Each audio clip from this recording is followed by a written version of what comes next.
Yeah, we hit the 70 mark. Well, we're tick tock, waiting for the recording. Here we are. All right, good morning, and all you early birds. As I mentioned, we're in the lab, the final stretch here. All right. And on, when was it?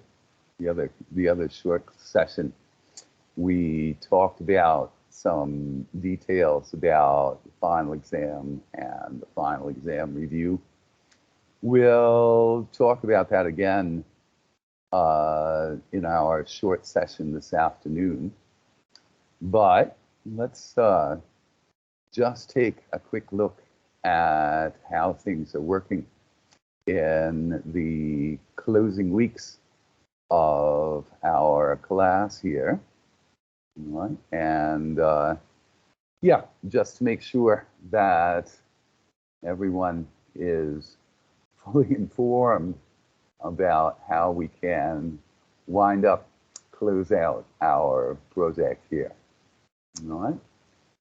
So let's turn to Moodle.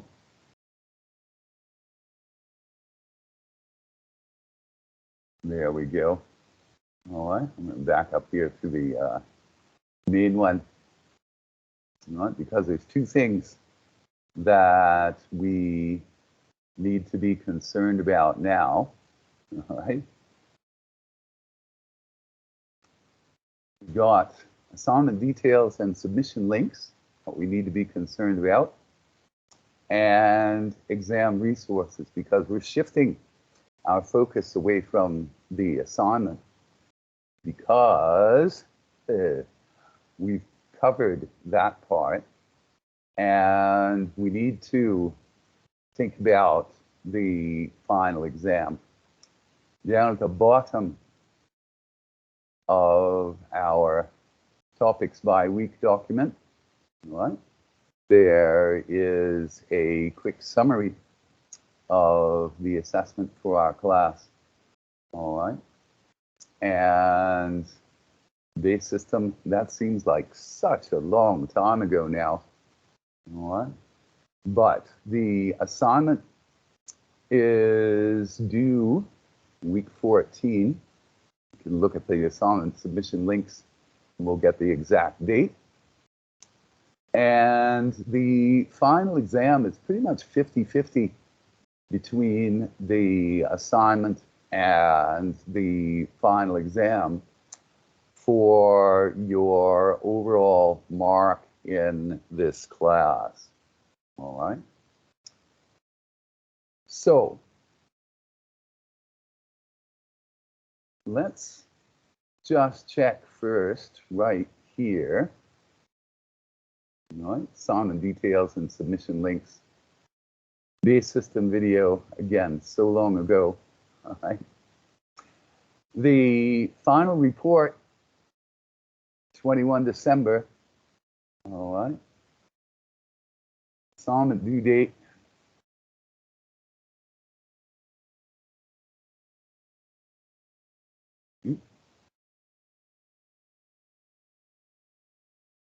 is 21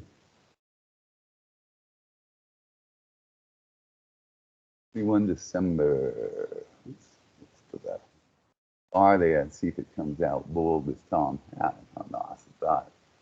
All right, 21 December is 7, 9, 10, 11, 12 days. Well, type for me. 12 days from today.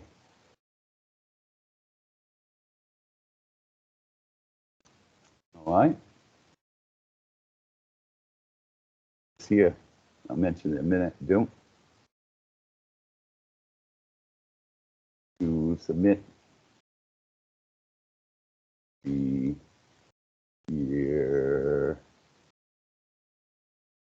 eval of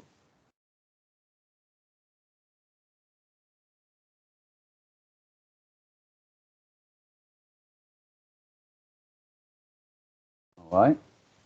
So the assignment submission is one submission per group. Only one person in the group needs to submit it, and Moodle will automatically replicate that to all of the other group members. So it looks like you have a individual assignment when the moderators and the review results committee and the external examiners will come along to check up on how our class went this semester. Okay? But that means it is essential that you get registered in one of the Moodle assignment groups. All right? Now, we've got 180 out of, I don't know, 195 or something like that. So there's only a very small number of people who have missed this step. If you haven't missed this step, you're golden, all right? But if you have missed this step, this is getting down to last chance, because if you're not registered in a group, 0 marks on the assignment. That's just the way it's got to work, because I can't change these things once they're submitted. You don't have those kind of permissions in Moodle. It has to be done properly on your side. Peer evaluation of group work. This also counts in the final mark, not too much, but a little bit. But again, this is extremely important because APU has well-defined and strictly followed oversight procedures. And group work, sadly enough, does not always work out as nicely as we would want it to. And that's what this is for. All right? So if group work works out as nicely as we would like it to, we want to use this peer evaluation to celebrate that fact. All right? If it doesn't work out, it gives me some basis that can be seen by the moderators and the external examiners and the review of results committee for making any adjustments that are appropriate, all right, if things do not go right. So that makes this important, all right? It is not part of the report, all right? It's not anonymous either, all right? It's got your name on it, but it's separate from the report. It's an individual submission for your individual reflections on how the group work went for SNA. Just a quick form, grab it out of the assignment folder, fill it in, pop it into the link. All right? So that's all we need to do for the assignment, all right? Consultation hours, I'm on campus all day Tuesday. I've got consultation hours all day if you want to see me. All right. There's also consultation hours on Monday. And Teams chat is always there.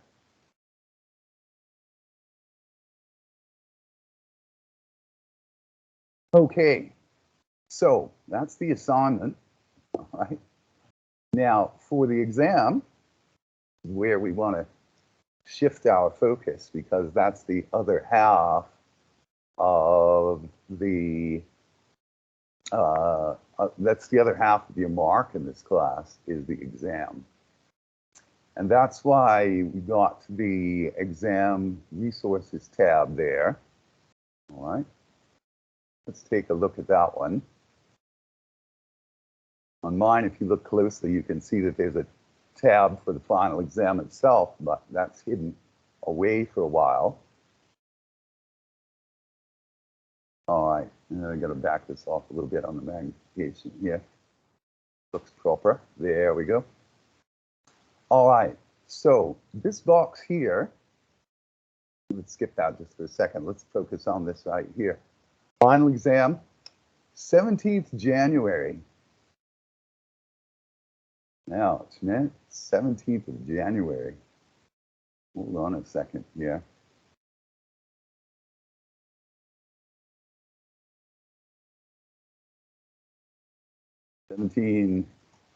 Jan 2:30 p.m., which is, well, this is the 9th of December. So it's 1, 2, 3, 4. 6th of January is 4. 6th of January is 4. 13th of January is 5. 7 times 5 is 35. 36, 37, 38, 39.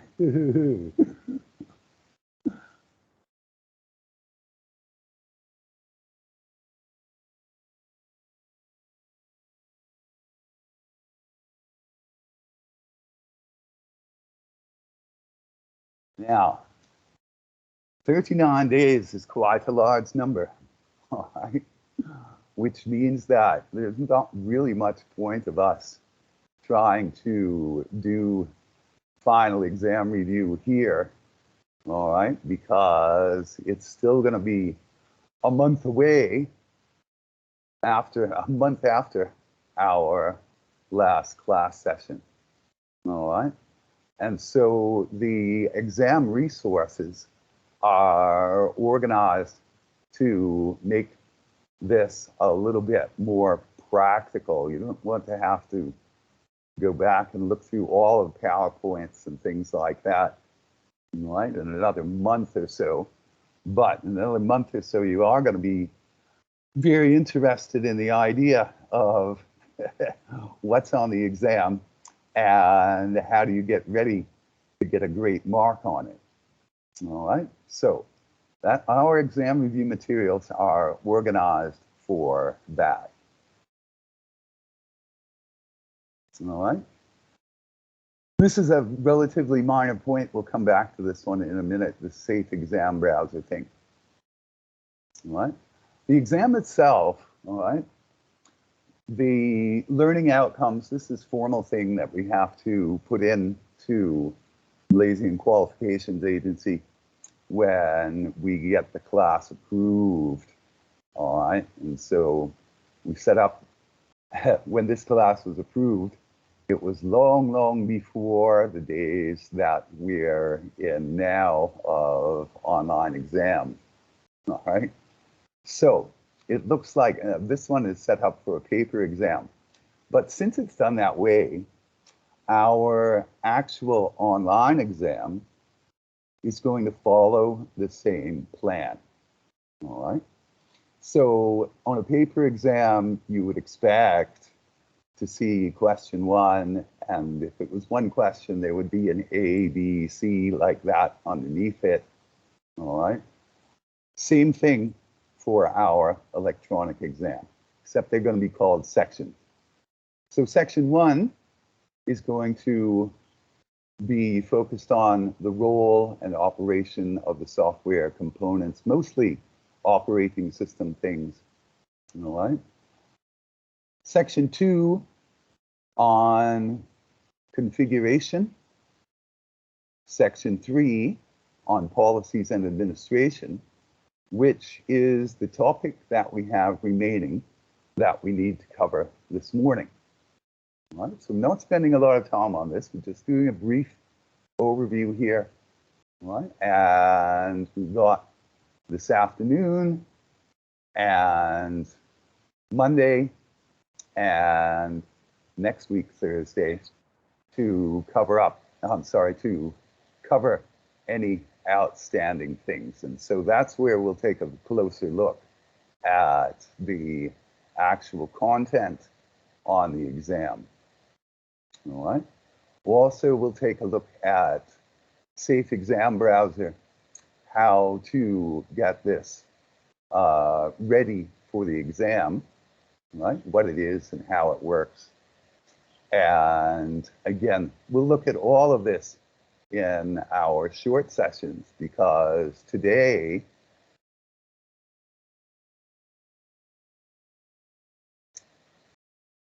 got my security and forensics hat on.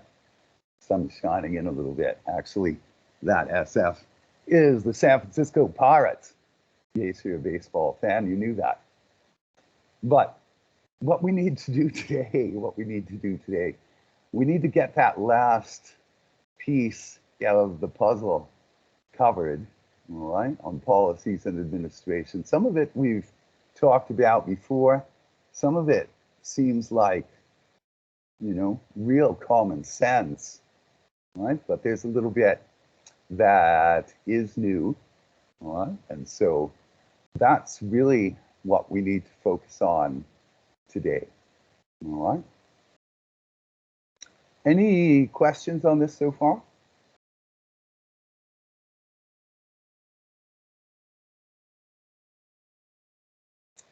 If not, then let's shift into PowerPoint mode and talk about this last topic that is strictly focused on administrative policies and procedures. It's a little bit theoretical. That's why we've left it for last year. All right. And again, there's only a small amount that we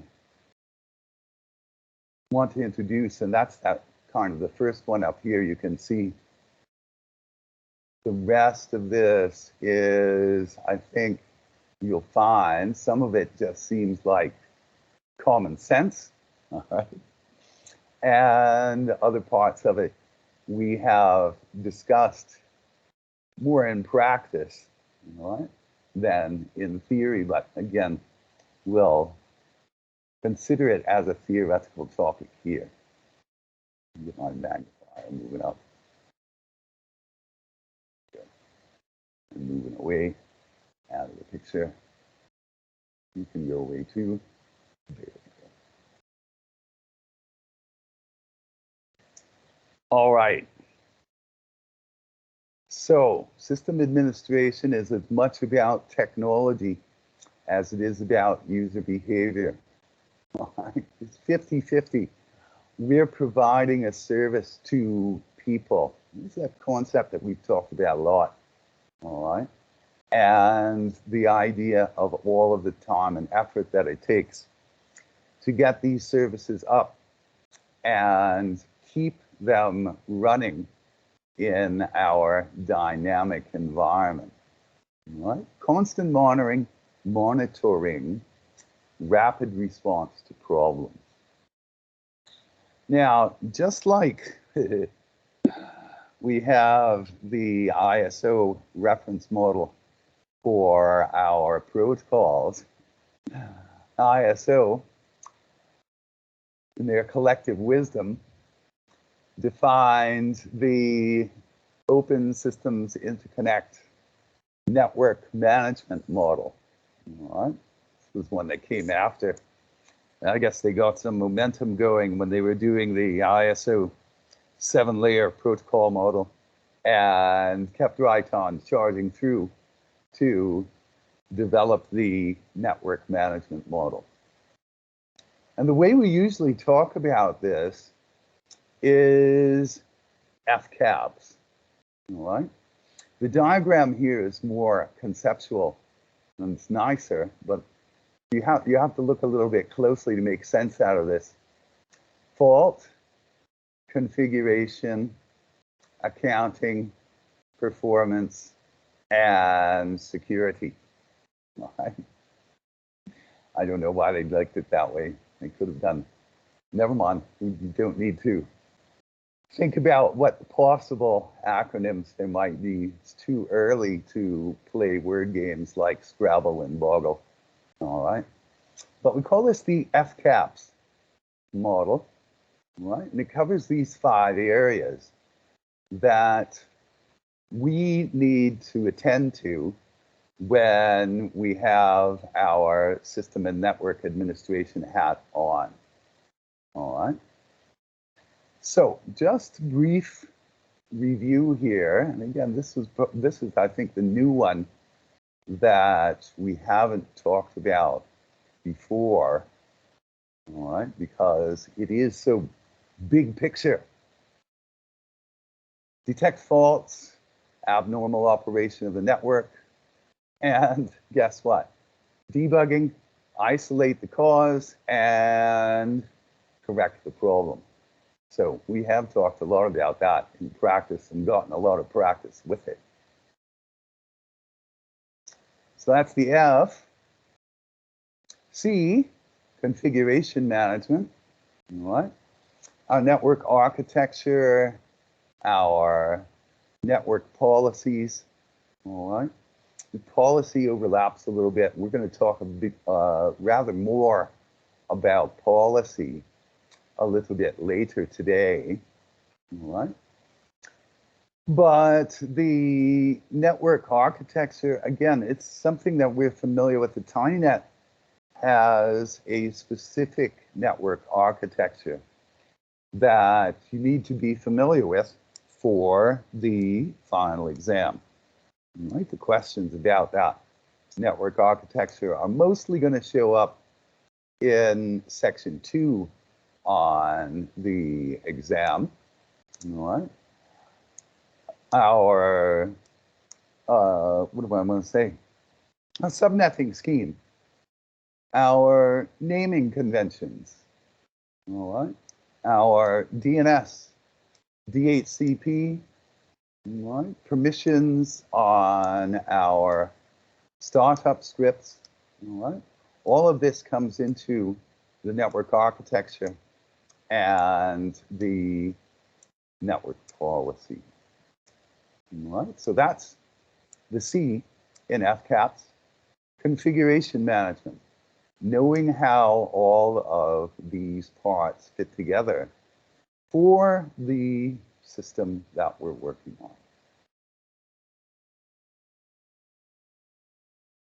Accounting management, all right?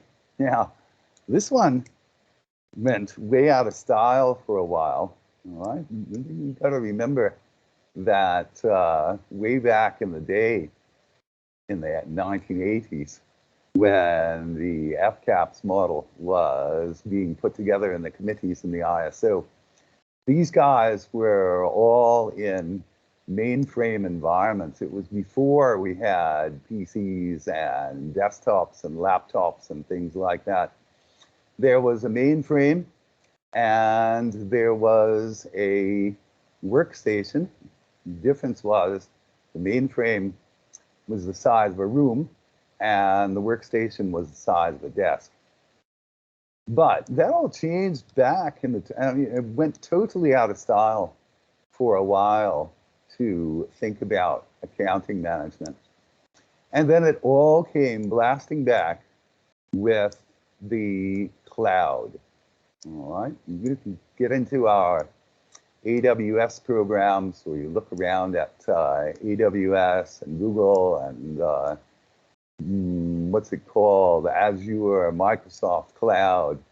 All right, accounting management is a huge concern, all right, because cloud service providers have investors that need return on their investment. They don't work for free either, all right? Setting up the cloud networks and maintaining the data centers is a huge project. So they charge us for CPU time, charge us for the memory that we use, charge us for data sent across the internal network. All right? Basically, cloud internal network is essentially exactly the same as VirtualBox host-only networking. All right? Now, cloud service providers, that's part of one of the services that they provide. So accounting management has become a huge concern for system and network administrators as they try to decide whether to keep their facilities in-house in the local data center, right? Or shift it off to the cloud, right? And pay as you go rather than making a big investment in your server rooms and your aircon and your fire suppression systems, things like that. People call that CapEx, capital expenditure, versus OpEx, operating expenditures.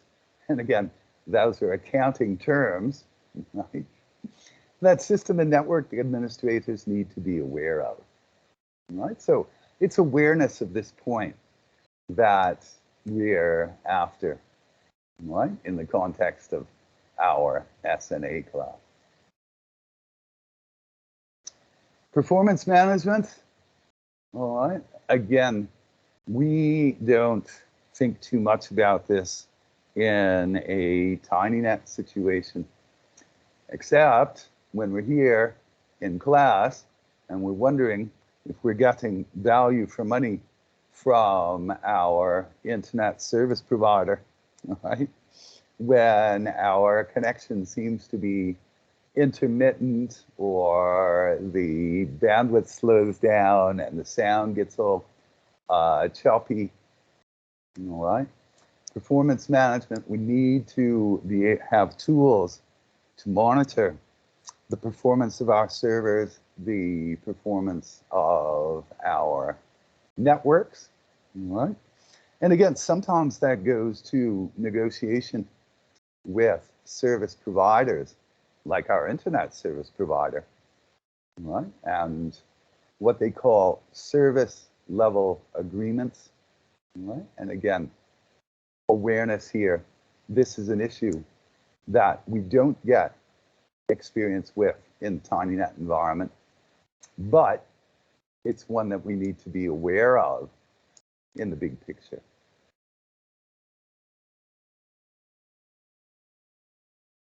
Final one, security management. Ooh, we've talked about security, and we've said over and over again, security is not just a concern of the security professionals, right? They have particular skills, right, that are valuable, but all system and network administrators have some shared responsibility for dealing with security and being conscious of security. Directory permissions, no world writable directories except those exceptional ones where we set the sticky bits, right? Write permissions especially are the ones we're after. Read, execute permissions, we control those to make sure that if there is unauthorized access to our network, we're going to try to somehow contain that, right? Managing our firewalls, writing firewall rules, this is something that all system and network administrators need to understand, all right? A little bit of intrusion detection, but again, that's where the security specialists start to come in. Security specialists, we rely on them for auditing, and we rely on them for a term we came across when we were talking about firewall rules, pen testing, not with a Sharpie, but with penetration testing, testing our security measures, right? And basically just trying to destroy all the hard work of all of the system administrators. Everybody's trying to do a good job and get things set up properly. And these red team guys come in and just try to destroy everything. But, you know, there are other people on the outside who really do want to steal things from us and they have no no qualms, no reservations, no hesitation, and even say they enjoy destroying other people's hard work. So, you know, that's just a bit about attitude. It goes back to our very first point. You cannot do systems and network administration without taking the people into account. So, FCAPS, short list of things. And again, there's only two that we are not experienced with at this point in our semester. And that's accounting and performance.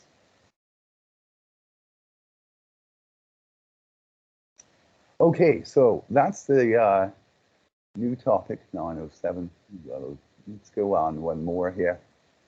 All right. Now, we've seen this before, and be prepared to see this as an exam question in one form or another. All right, because again, security, we need to have this big picture of how our security environment works and what secure systems are. And the way to look at this is 1 and 4. Look at it on the X diagonals. All right. Security policy, monitoring and auditing procedures. All right. These are about the people, security environment, security mechanisms. On this diagonal, these are about the technology.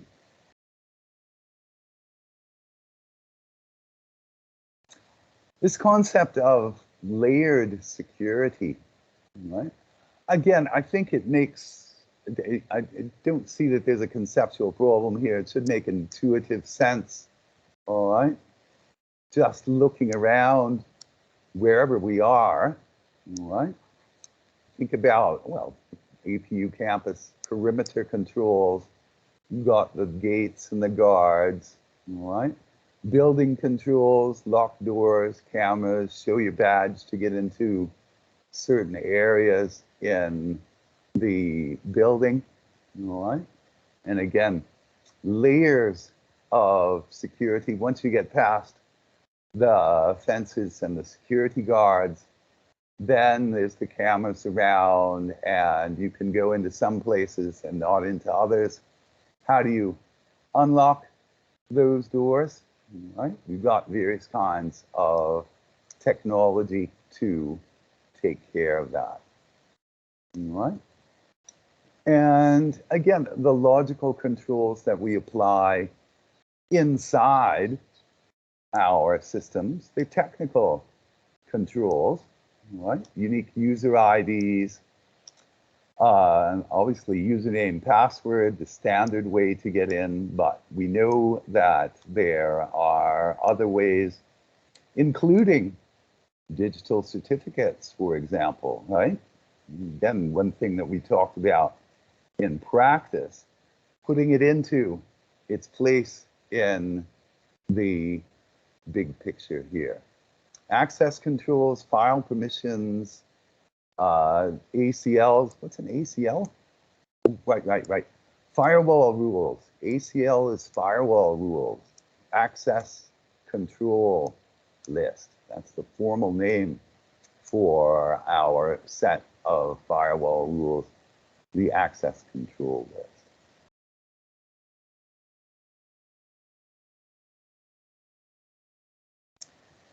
Again, we've mentioned this before.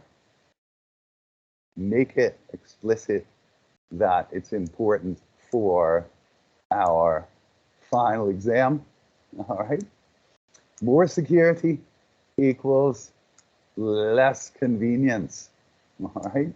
Affordability, usability, performance, availability, some of those FCAPS areas. We've got to find our balance for our network and our systems, right, and our subnets, right? So, firewall, perfect example, right? Everything, all of our network traffic has to pass through the firewall and has to be examined by the firewall software against its access control list, right? So the rules are applied as the traffic comes in. Some is allowed and some is denied, right? But that means that it becomes a single point of failure.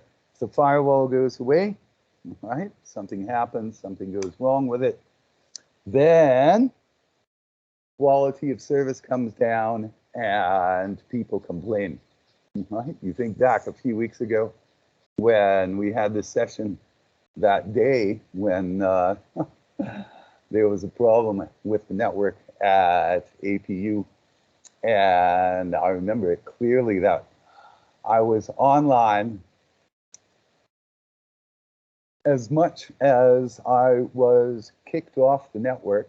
And a couple of days later, an email came around and said that was actually a problem with the firewall rules, right? And the way they were being applied to our network traffic, right? So these things do have a big impact, a very real impact on our clients and on their ability to meet their KPIs, their key performance indicators, meet their objectives, right? You've got KPIs of getting at least a 50% on all of the assessments in this class.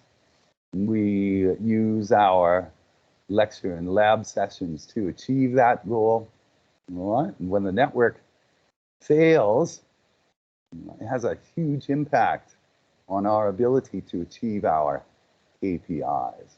That's just one of the zillions of examples that we can think of.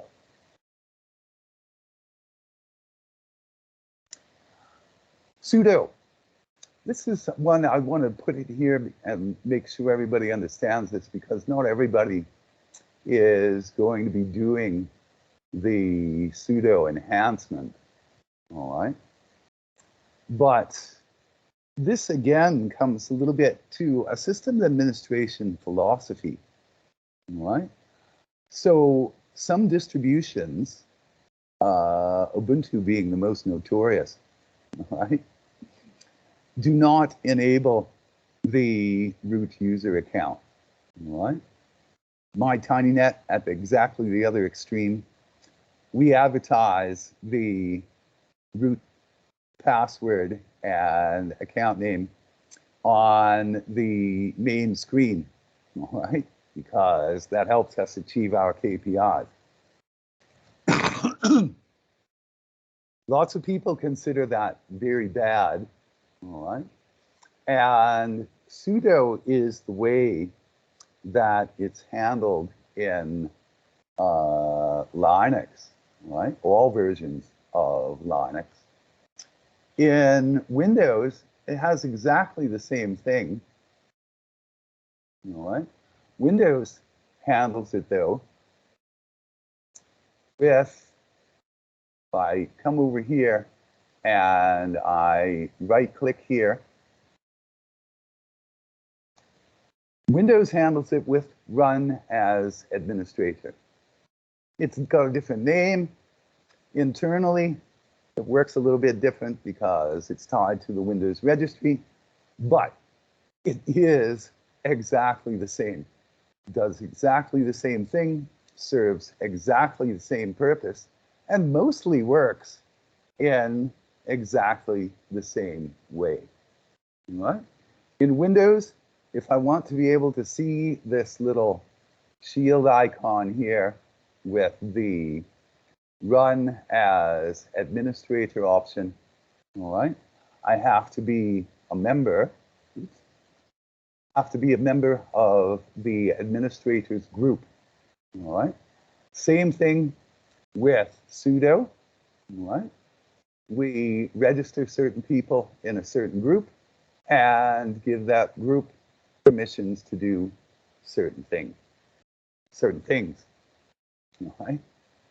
So the idea here is, why does the TinyNet give us root privileges? Why do some other distros in Linux give root user access? All right. The logic is never log in as the root user, right? Because anything you do, you can make serious mistakes when you are working as the root user. All right. And some of those mistakes are hard to fix. So to raise your consciousness, you have to use run as administrator or sudo. Right? Others think that, you can learn from your mistakes, even if they are horrible, as long as there are easier ways to recover. All right? So that's why TinyNet, for example, advertises the root password, because once we get our 2-clone machine set up, no matter what kind of disastrous mistake we make on one server, we can recover it, or we can create a new one and start over without too much effort. All right? Still some, but it's a lot easier than recovering real machines.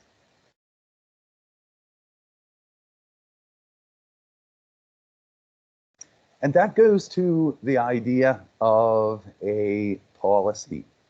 All right? Whether or not to use sudo is a security policy. We talked about the idea of a default policy for our access control list. Deny everything and only accept specific things that the rules will allow. That's one default policy. Or one other opposite extreme default policy, accept everything and only deny specific things that are covered by these rules. All right? They create different kinds of work for the systems administrator, all right? But the idea is, this is our master plan. This is our overall statement of how things should work, right? So that we can compare this to whatever we have going, our configuration management, put it that way in FCAP's terms. When we come around to configuration management, we can audit our configurations to ensure that they comply with our policies. And again, that's a little stretch of the imagination for the TinyNet environment. But you see, an organization like APU, they have a whole department full of application developers and system administrators and network administrators. Everybody has to work together, and keeping all these people coordinated, that's the other major purpose of our policy.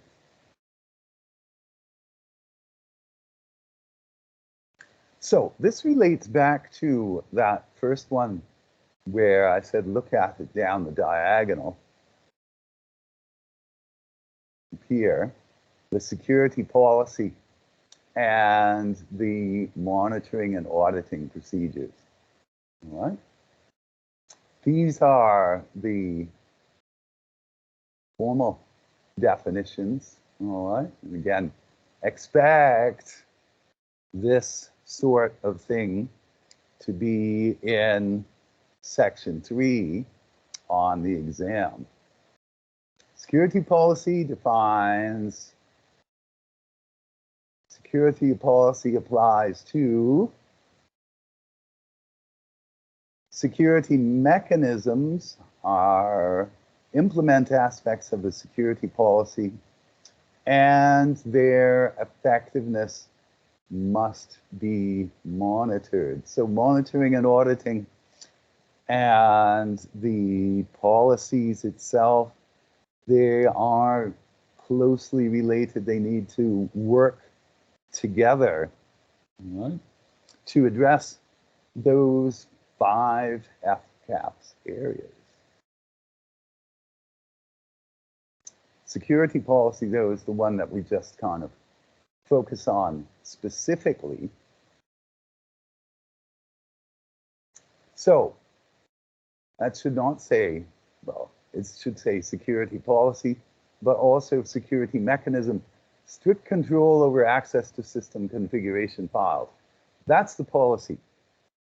What's the mechanism? Auditing our file permissions, controlling privileges, all right? Policy, which users get access to what things, all right? Mechanism, setting owners, groups, missions. Encrypted communication channels, there's a policy. What's the mechanism? Close the Telnet and FTP ports, put firewall rules on there that say absolutely reject all traffic to these ports, use SSH, or do what the TinyNet does and run Telnet with XINetD with an access control restriction that says only from 127.0.0.1, the localhost IP address. So you can only use that insecure service when you're at the keyboard, right, for configuration management and fault management.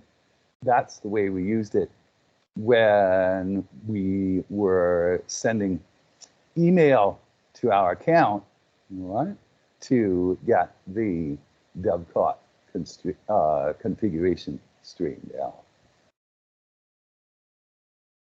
Monitor system use and performance. Oops. Track reports of attacks and vulnerabilities, test and evaluate failure modes.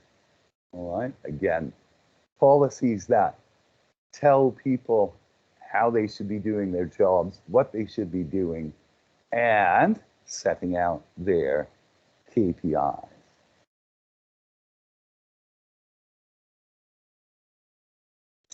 So there's the security policy and the acceptable use policy. All right? Two different policies because they apply to two different things. All right? The security policy applies to resources under control of the enterprise. Essentially, our in-house data center and the applications that we have going on there. All right, those are things that we control. Acceptable use policy applies to people and interfaces. All right, now again, let's split the hair here just because it has an interesting implication. All right, let's say on our network, all right, we keep our in-house financial information and our customer information. We use APU as a specific example. We would be keeping our financial and enrollment and HR on our local systems in the local data centers. But all of our email and electronic messaging and things, we get that from a cloud service provider, all right? So our security policy applies to the local data center and those services. Acceptable use policy applies to our cloud services because what happens is when we contract for those cloud services, we get subjected to an acceptable use policy. And the acceptable use policy that we enforce on our users is derived from there. Right? So the acceptable use policy applies to people and the interfaces, right? So when you come and you want to get onto the BYOD network on campus, right, there's certain things that you have to do, right? And one of those things is to agree to the acceptable use policy. Sometimes that's a click through, right? I'm certain that amongst the documents that you signed when you enrolled in APU Start Your Program, you also signed off on an acceptable use policy. So, security procedures, right?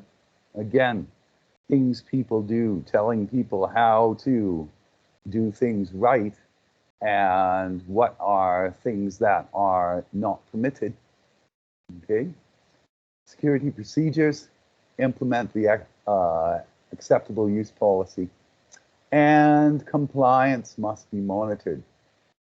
Now we say compliance must be monitored. Effectiveness must be monitored. One of our key tools for that is the log files, right? We have various ways to use that, various ways to examine the activity, but it's an important part of maintaining our systems that we can anticipate problems and fix problems quickly, right?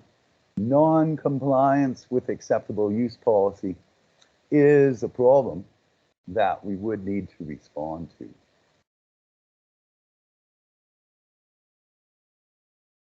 So, acceptable use policy, they would have, actually, I don't know, some people talk about it this way, is that there's a bunch of acceptable use policies. Other people call them chapters in an acceptable use policy. Right?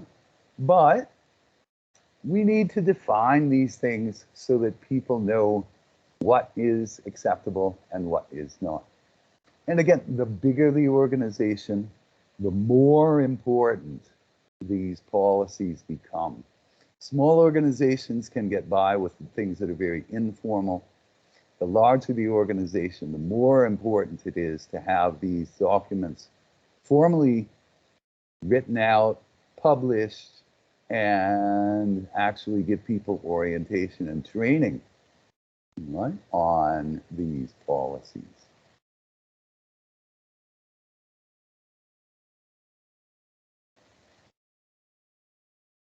Again, it's not so much that list that's as important as you can. And again, don't think you have too much problem thinking about a privacy policy, right? Access policy, authentication policy. Must be a very slim line between those two. All right. I mean, just some examples of things that commonly are included, right? Only permitted devices to the local area network interfaces, wireless included there, all right? Restrict the downloading of unknown applications or blacklist some sites that we know are problematic. Log out of your desktop computer in your office when you're not using it to prevent some cleverly disguised delivery guy stopping at your workstation and examining what you've been working on. If you just put it on blank the screen and it pops up automatically logged in, you're asking for trouble. And again, some of this stuff has started getting more and more widespread. Like Windows 7, you used to be able to turn off the login screen, right? Windows 10, the login screen is always there, right? You just don't. You're just not required to set a password for it. Same thing with your phone, right? I mean, you know, these kind of policies apply to our devices that we are responsible for as well, right? Because we need our own security policies on our devices, even though we're subject to our acceptable use policy from our network service provider. We can set our own policies for our apps, right? And our own mental policies for the things that we are going to download and where we're going to download them from and which ones we need to avoid. Passwords, right? Again, in our security policy that applies to the administrators, we want to check on our password policies, all right? Password issues, password aging, and this is a really kind of thorny point here, all right? Force users to change their password. Right? How long would you use a service that forced you to change your password every week and would not allow you to use the same password for any time within the next 3 weeks? Right? So I put my password QWERTY, and that's good for a week. And then next week I have to change it to something else, and I can't use QWERTY for the rest of the month. Me, I find that a lot of overhead, and I'd probably use it for a week, maybe 2 weeks, and then find an alternative if there was one. All right? Otherwise, I'd put up with it. But reluctantly, this is the classic illustration of the more security, less convenience trade-off. All right?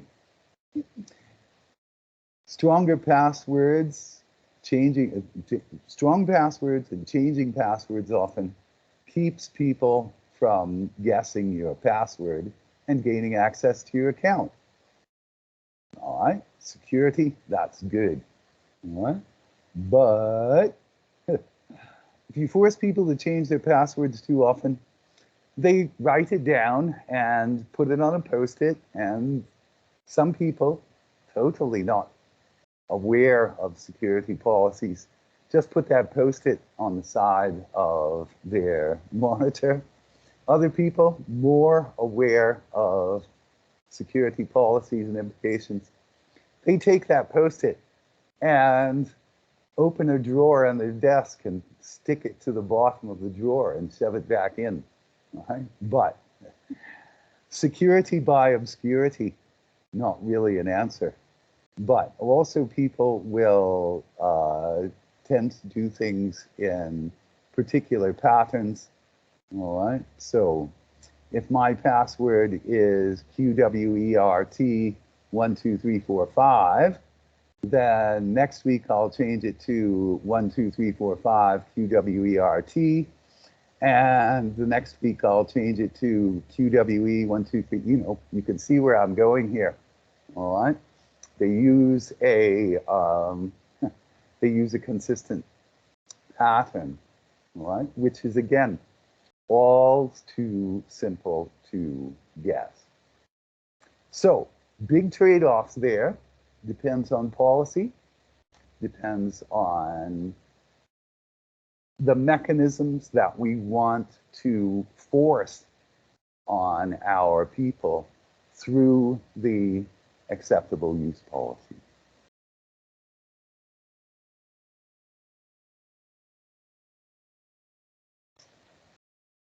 Social engineering, phishing, I think everybody understands these terms, at least vaguely. I think everybody's heard of these by now and understands the consequences in a general kind of way.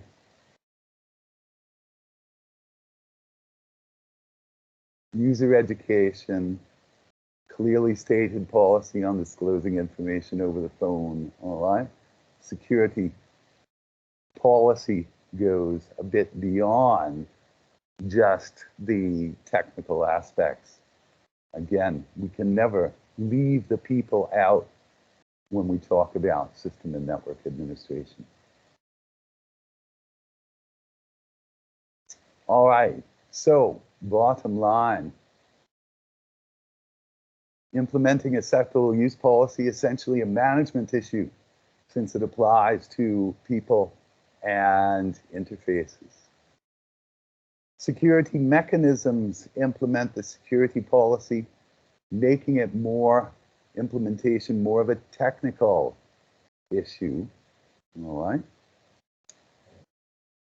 But they need to provide the necessary information to enforce the acceptable use policy and monitor the effectiveness of the security controls, right? And that requires management action in terms of oversight. Auditing falls generally in the category, FCAP's category, of configuration management.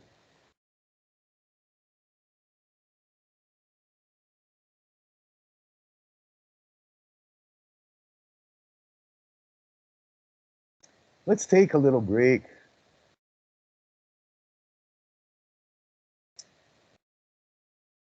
$9:39. Good. Let's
Okay.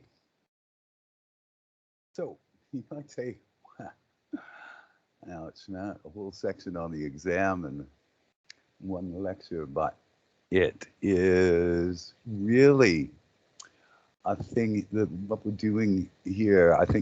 I hope it's clear that a lot of this is, in the back of our minds already about security versus convenience trade-offs and forcing users to change passwords and setting permissions and why we're doing this. And what we're doing here is just bringing it up to the front and adding a little bit of extra layer on top, a little extra kind of framework layer on top to put all of these things into perspective. And again, I think everybody's put an app on their phone and seen, the screen pop up and say, this app needs these permissions and be able to adjust them and things like that. We just don't think about that as enforcing a security policy. And sometimes we go back and try to get things organized a little bit. We don't think about that as auditing for our security policy. We don't think about being frustrated with slow or choppy audio or slow internet connections as a violation of our service level agreement. Why? Because it's both sides. You don't think about having to use an extra badge as part of enforcing a security policy. We do all these things all the time, just kind of naturally, yeah? But thinking about them in a larger perspective, putting this kind of framework on the top, well, that's important. Integrating that into one big picture, that's what we're after. Okay, so actually we've almost finished with this topic. I'm just going to just check here and see. All right, we just got a little bit about incident response. All right, and again, just to highlight the idea that security specialists are specialists and they have a role here, but everyone who is involved in the system administration also has a role when it comes to security, all right? And when it comes to what they call red team, blue team, all right? Our people who are specializing in security are going on to a class next semester called ethical hacking, all right? And in that environment, people divide themselves into red team and blue team. Red team, visiting team, all right? Trying to destroy the hard work done by the home team. The blue team, all right? And it's an audit exercise. It's an exercise in configuration management. It's an exercise that says, are things working as we planned them to work? Are they meeting our let's put it this way, are our security mechanisms meeting their KPIs? Their key performance indicators. Are they getting a good mark?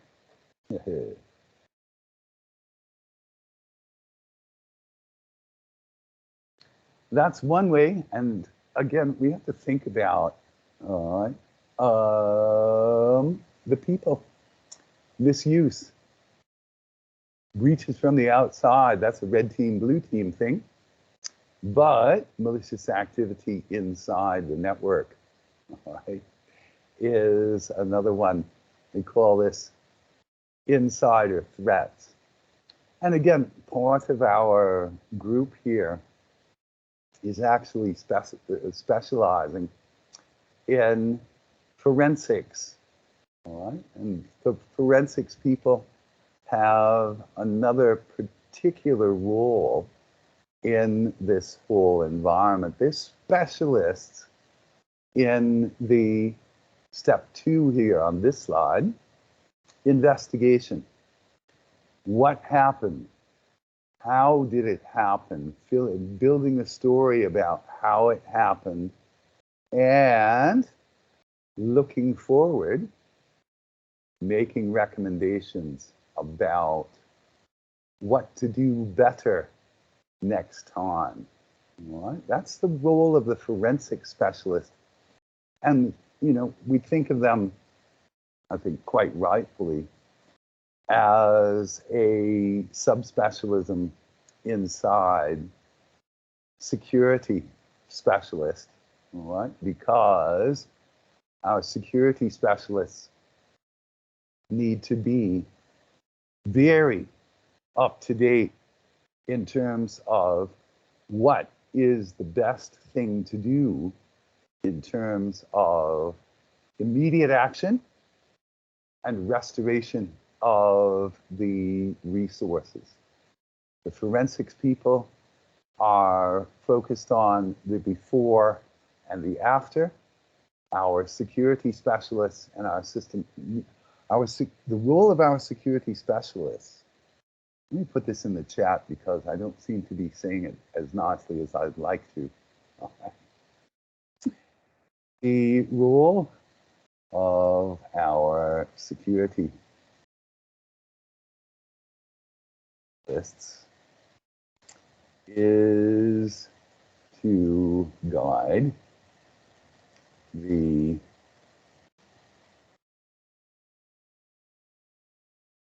system administrators in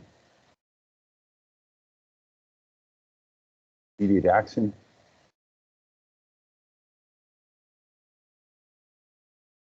and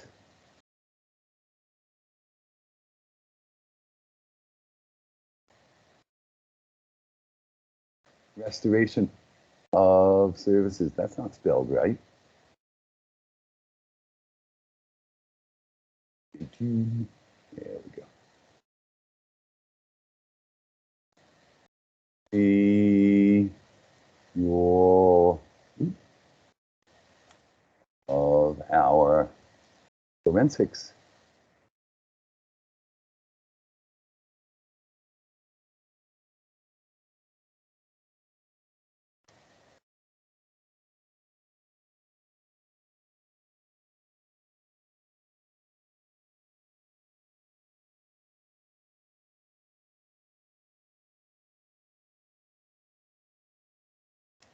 look back how it happened and look forward.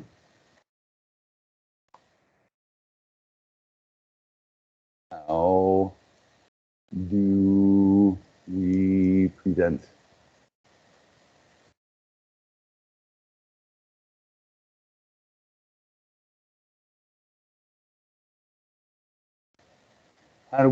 it from happening again?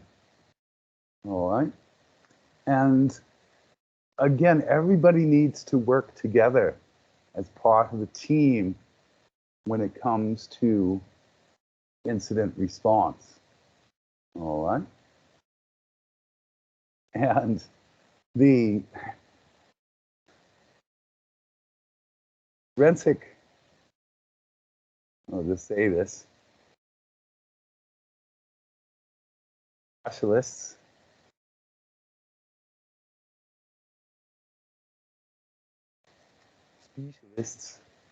specialists, there we go, in the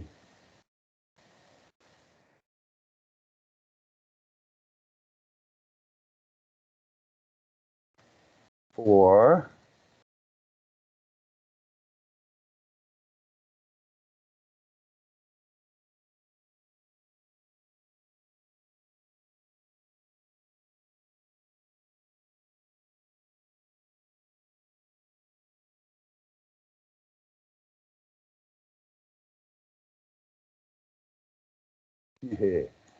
it's the forensic specialists who have helped develop the steps and the procedures that the security specialists implement or actualize in their red team exercises, and both help the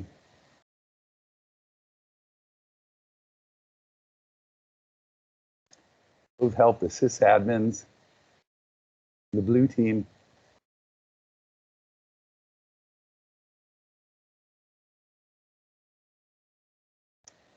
improve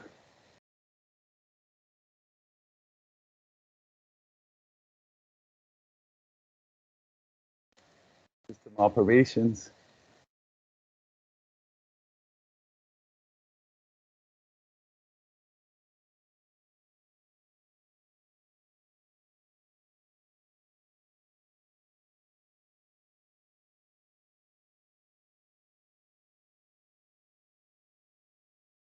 All right, and that's again the big picture. All right, everybody has to work together to make this work. It's a complex system. All right, we've already got complex technical systems, our DNS, our DHCPs, our applications, our operating system permissions, all of this on the technical side, and equally on the people side.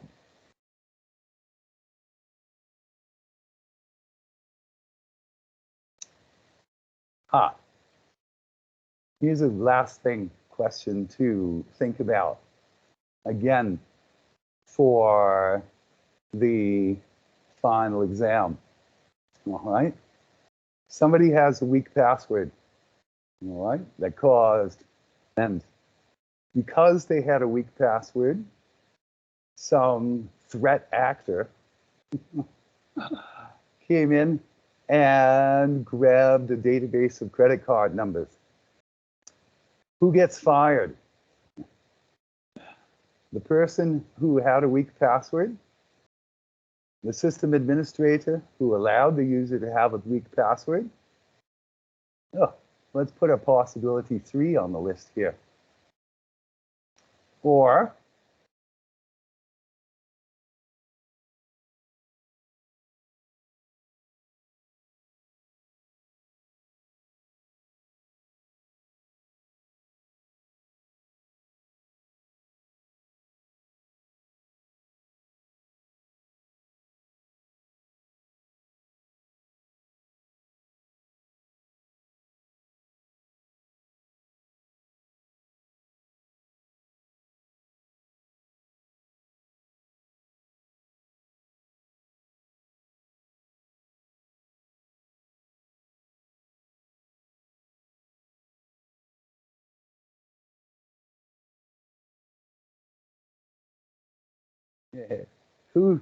who takes the blame? Who has to? Who gets? Who? Wow! Ouch, man! It's a sticky question. All right, and this is just another illustration, all right, of how all of these parts fit together and their absolute significance to what we do as system and network administrators. The policies determine the action, all right? And over and over again, all right, we see this in action.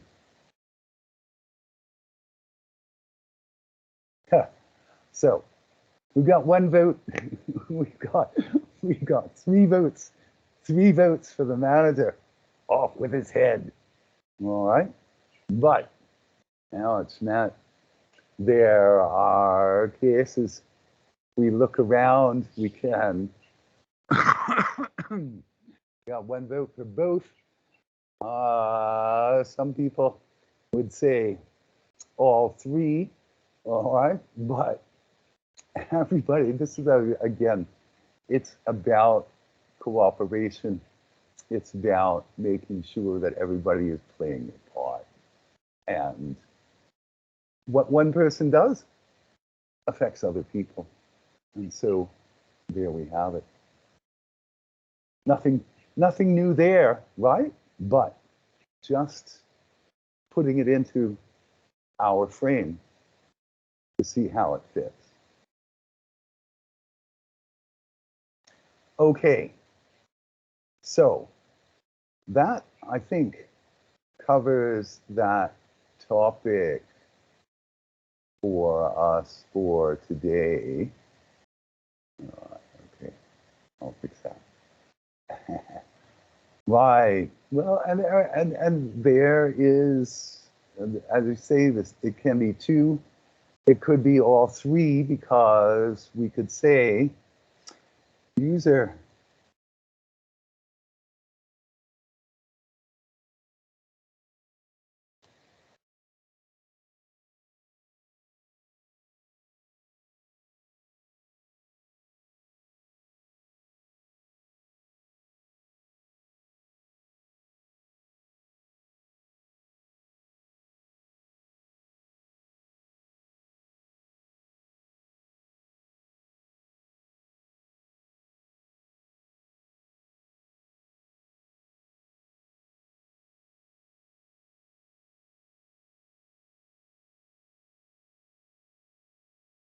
all right. So there's another argument. All right. The user should be aware, even if the company doesn't have a specific policy, the user should be just aware that strong passwords should be common sense. All right. Exactly.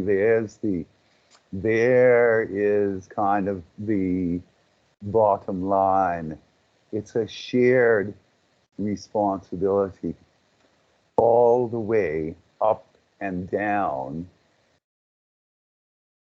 the management hierarchy, all the way up and down. But again, the bigger the organization, the more important it becomes to write out these policies, have them set down formally, all right? Smaller organizations, and if it was a small organization, it would definitely be the user who would off with their head, right?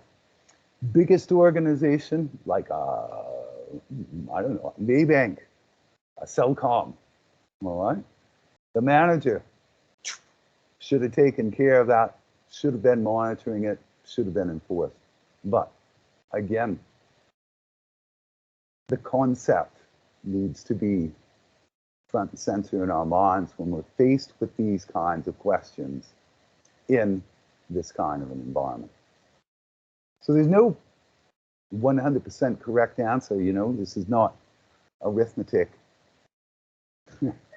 6 divided by 3 always has one answer, okay? This is where we just are working in the real world. Okay, let's draw that part to a close. And since we had a few more people join us, all right, I just want to go back quickly over a couple of points from the beginning of our session here. Let's take them out of the chat. All right. Here we go. Assignment due date, 21 December, 12 days from today. All right. Don't forget to submit the peer evaluation of group work. All right. The assignment submission is one for the group. Peer evaluation is everyone's individual responsibility. Final exam, 39 days from today. It's a little bit far off into the future. All right.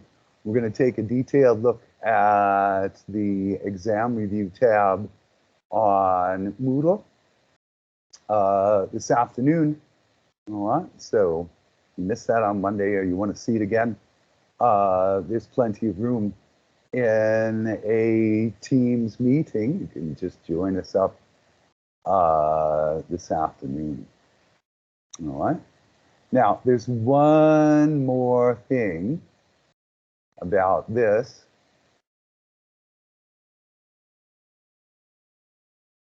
All right. Exam. Ooh, let's just make this one.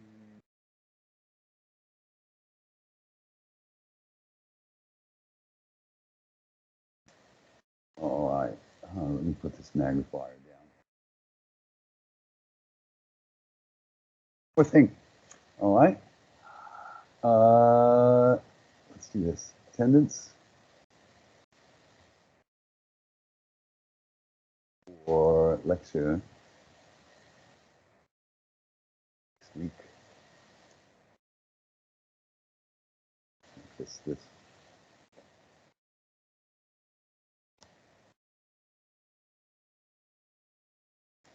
Lecture session, 2 hours.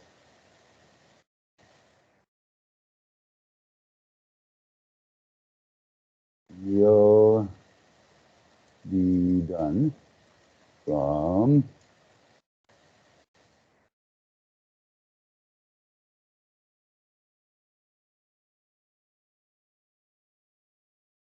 there we go. All right. Attendance for the lecture session next week will be done from the Moodle log files on 31.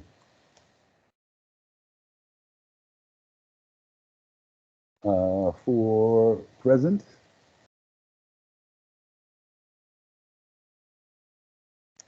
get a pass mark on the 2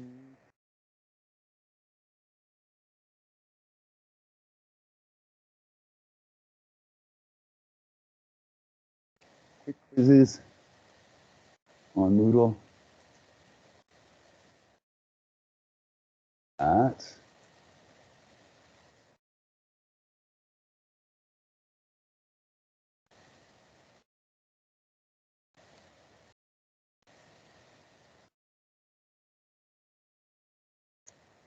all right.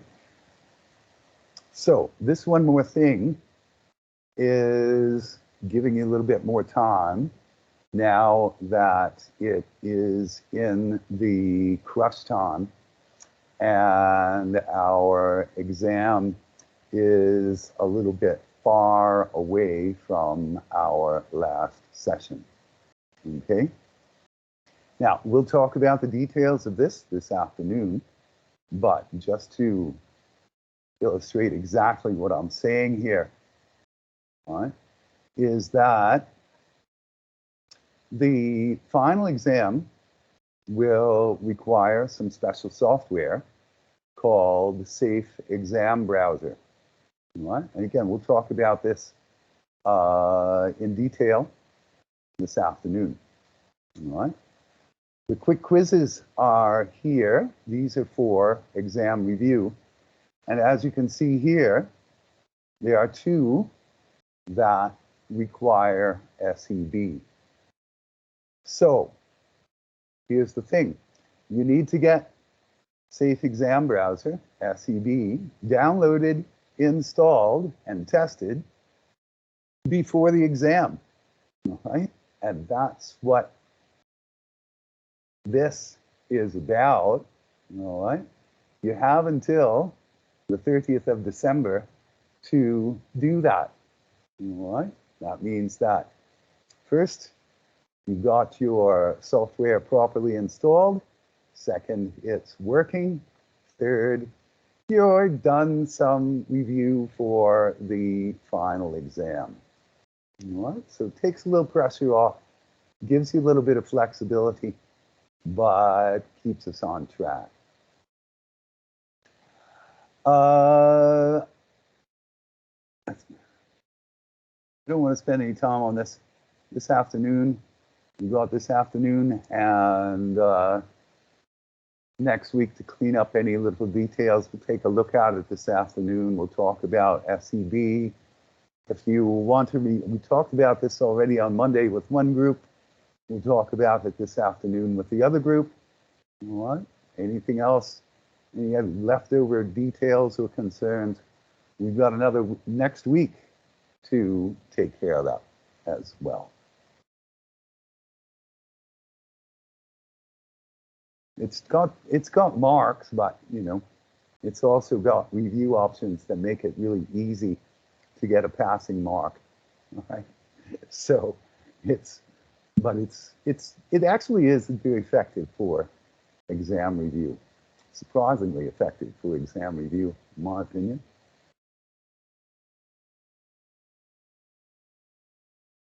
But